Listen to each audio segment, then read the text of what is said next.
Welcome to Sarasu சமையல். இன்னைக்கு நம்ம தேன்குழல் முறுக்கு எப்படி செய்யறதுன்னு தான் பார்க்க போறோம். ஆல்ரெடி நம்ம வீடியோல கொடுத்துருக்கேங்க. இந்த வருஷமும் தேன்குழல் முறுக்கு மாவு அரைச்சிட்டு எப்படி முறுக்கு பண்றதுன்னு தான் இந்த வீடியோல பார்க்க போறோங்க. முறுக்கு பிழியும் போது நம்ம இந்த மொத்தமான கண்ணிலாம் பிழிஞ்சோம் அப்படின்னா சீக்கிரமே வேகாதுங்க. அந்த காரக்குடியில வந்து அந்த மரக்கட்டையில வந்து அந்த தேன்குழல் சில்லு போட்டது அந்த அச்சில் சுட்டாதான் ரொம்ப நல்லா இருக்கும். இல்லை உங்ககிட்ட இரும்புலையோ இண்டாலிக்குலையோ வந்து சன்னமான முறுக்கச்சி இருந்துச்சுன்னா நீங்க அதில் செஞ்சு பாருங்க. தேன்குழல் ரொம்ப நல்லா வரும். இது செய்யறது ரொம்ப ஈஸிங்க. இது குழந்தைங்கள்ல இருந்து பெரியவங்க வரைக்கும் எல்லாருமே சாப்பிடலாம். ஒரு வயசு குழந்தைக்கு கூட இந்த முறுக்கு கொடுக்கலாங்க. இதுல நம்ம காரமே போட போறது இல்லை. வாங்க இப்ப இந்த முறுக்கு மாவு எப்படி பக்குவமா அரைச்சு இப்ப எப்படி முறுக்கு சுடுறது எல்லாமே இந்த வீடியோல கொடுக்குறேன், பார்க்கலாங்க. சரசு ஃபுட் ப்ராடக்ட்ஸ் பொடிவைகள் தேவைப்படுறவங்க இங்கே கொடுத்துருக்க வாட்ஸ்அப் நம்பரில் காலை 10 மணி முதல் இரவு 7 மணி வரைக்கும் எங்களை காண்டாக்ட் பண்ணி வாங்கிக்கலாங்க. இந்த முறுக்கு செய்கிறதுக்கு முறுக்கு மாவு ஃபஸ்ட்டு ரெடி பண்ணிடலாங்க. இப்போது நான் பச்சரிசி 5020 அரிசி 4 டம்ளருங்க, அதாவது ஒரு படி எடுத்து நல்லா தண்ணியில் போட்டு உடனே களைஞ்சிடலாம். ஊறலாம் வேண்டியதில்லை. களைஞ்சு நல்லா தண்ணியை வடிச்சிட்டு இந்த மாதிரி நல்லா வெயிலில் காய வச்சு எடுத்துக்கணுங்க. அரிசி நம்ம குவிச்சு அளந்தா உளுந்தையும் நம்ம நல்லா குவிச்சு அளந்துக்கணுங்க. மட்டமாக அளந்தால் மட்டமாக அளந்துக்கணும். 4க்கு 1 நம்ம எந்த டம்ளரில் எடுக்கிறோமோ அதே டம்ளரில் 4 பச்சரிசிக்கு 1 டம்ளர் உளுந்து எடுத்துக்கணுங்க. இப்போது இந்த உளுந்தை நம்ம ஒரு கடாயில் போட்டு அடுப்பில் ஏற்றிட்டுங்க மிதமான தீ வச்சு ரொம்ப பொறுமையாக வறுத்து எடுக்கணுங்க. இளம் சிவப்பு நிறமாக மாறினோடனே நம்ம அடுப்பை ஆஃப் பண்ணிடலாம். இந்த அளவுக்கு லேசாக வறுத்தோடனே நம்ம அடுப்பை ஆஃப் பண்ணிக்கலாங்க. இப்போ நம்ம வறுத்த உளுந்தை ஒரு பிளேட்டில் மாற்றி எடுத்து வச்சிடலாங்க. வேறு பாத்திரத்தில் மாற்றிட்டு நல்லா ஆற விட்டுறலாங்க. உளுந்து வந்து கொஞ்சம் கலர் மாதிரி நல்லா வாசம் வந்தால் போதுங்க, அவ்வளோதான். இப்போ நம்ம அரிசி வந்து நல்லா காஞ்சிருச்சுங்க. நல்லா வெயிலில் வந்து சுக்காக காஞ்சிடணும். காஞ்சதுக்கப்புறமா தான் அரிசியும் உளுந்தையும் சேர்த்து நம்ம மிஷினில் கொடுத்து அரைக்க போகிறோங்க. இப்போ நல்லா காஞ்ச பச்சரிசியும் இந்த வறுத்த உளுந்தையும் இப்போ ஒரு தூக்கில் சேர்த்துடலாங்க. இந்த மாதிரி முறுக்கெல்லாம் செய்கிறதுக்கு நம்ம அதிக அளவில் வேணாலும் மாவு அரைச்சி வச்சுக்கலாங்க. நம்ம அப்போதைக்கு தேவைக்கு மாவு எடுத்து கொஞ்சம் கொஞ்சமாக கூட முறுக்கு சுட்டுக்கலாம்.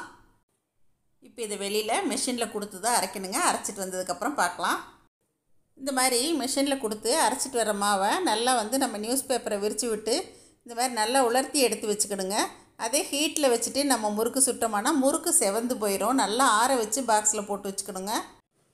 அதே மாதிரி மிஷினில் அரைக்கும்போது கோதுமை ராகி இதெல்லாம் போடாத சமயத்தில் அரைங்க. இல்லைனா ரேஷன் அரிசி 1/2 கிலோ பச்சரிசியை கொடுத்து அரைச்சிட்டு அதுக்கப்புறமா முறுக்கு மாவை அரைச்சி வாங்கிக்கோங்க. அப்போ தான் வெள்ளை வெள்ளையன்னு இருக்கும். இப்போ நான் மிஷினில் அரைச்சிட்டு வந்த மாவில் தேவையான அளவு முறுக்குக்கு எடுத்துருக்கேங்க. இப்போ நான் பிசைஞ்சுக்க போகிறேன். இதை எள்ளு நான் வந்து 1 டீஸ்பூன் அளவுக்கு சேர்த்துறேங்க. கருப்பு எள்ளு சேர்த்துறேன்.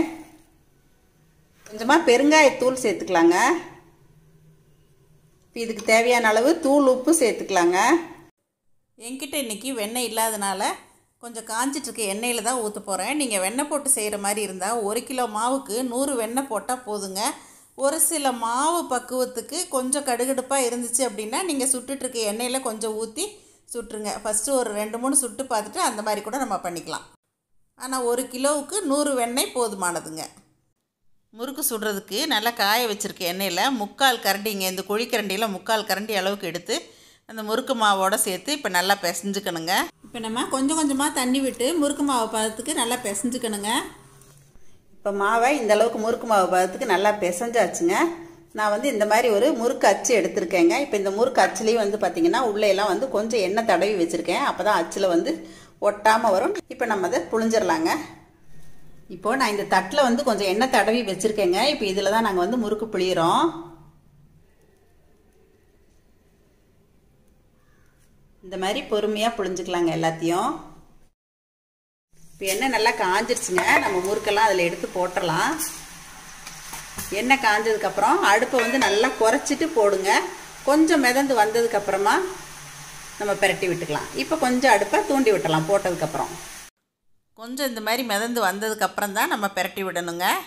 அந்த எண்ணெயோட சலசலப்பு அடங்கின உடனே நம்ம எடுத்துடலாங்க. இப்போ முறுக்கெல்லாம் எடுத்துடலாங்க.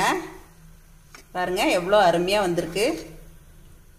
இந்த மாதிரி சுற்றின முறுக்குகளை நல்லா காஞ்சிட்ருக்க எண்ணெயில் போட்டு மிதமான தீயில் வச்சு இந்த மாதிரி பொறுமையாக வேக வச்சு எடுத்துடலாங்க. தேன்குழல் முறுக்கை பொறுத்த வரைக்கும் சாப்பிட்றதுக்கும் ரொம்ப மைல்டாக இருக்குங்க. அதே சமயத்தில் எண்ணெயே அதிகம் இழுக்காதுங்க.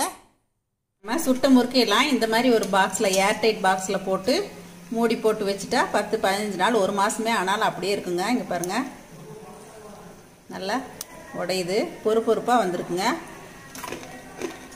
முறுக்கு சூப்பராக வந்திருக்குங்க. இன்னைக்கு நான் செஞ்சு காட்டின இந்த தேன்குழல் முறுக்கு உங்க எல்லாருக்கும் ரொம்ப பிடிச்சிருக்கும்னு நினைக்கிறீங்க. இதே மாதிரி அளவுகளோட நீங்களும் செஞ்சு பாருங்க இந்த தீபாவளிக்கு. இது மாதிரி எல்லாம் ரொம்ப எளிமையா வீட்லயே செய்யக்கூடிய ரெசிபிகள் என்னுடைய சேனல்ல இந்த தீபாவளிக்கு இடம்பெறுங்க. எப்பயுமே என்னுடைய சேனல்ல எளிமையா வீட்டுல இருக்க பொருட்களை வச்சேதான் நான் கொடுத்துட்டு இருக்கேன். இந்த தீபாவளிக்கும் எனக்கு தெரிஞ்ச பலகாரங்கள் எல்லாமே நான் உங்களுக்கு கொஞ்சம் கொஞ்சமா செஞ்சு காட்டுறேங்க. கண்டிப்பா நீங்களும் அதை பார்த்துட்டு செய்யுங்க. இன்னைக்கு நான் செஞ்சு காட்டினேன் இந்த தேன்குழல் முறுக்கு உங்க எல்லாருக்கும் ரொம்ப பிடிச்சிருக்குன்னு நினைக்கிறேங்க. எப்பயும் போல உங்களோட ஃபீட்பேக் சொல்லுங்க. பிடிச்சிருந்தா லைக் ஷேர் பண்ணுங்க. மறக்காம என்னோட சேனலை சப்ஸ்கிரைப் பண்ணுங்க. நன்றி, வணக்கம். சரசு சமையல் பாருங்க, சமையல் நல்லா பண்ணுங்க.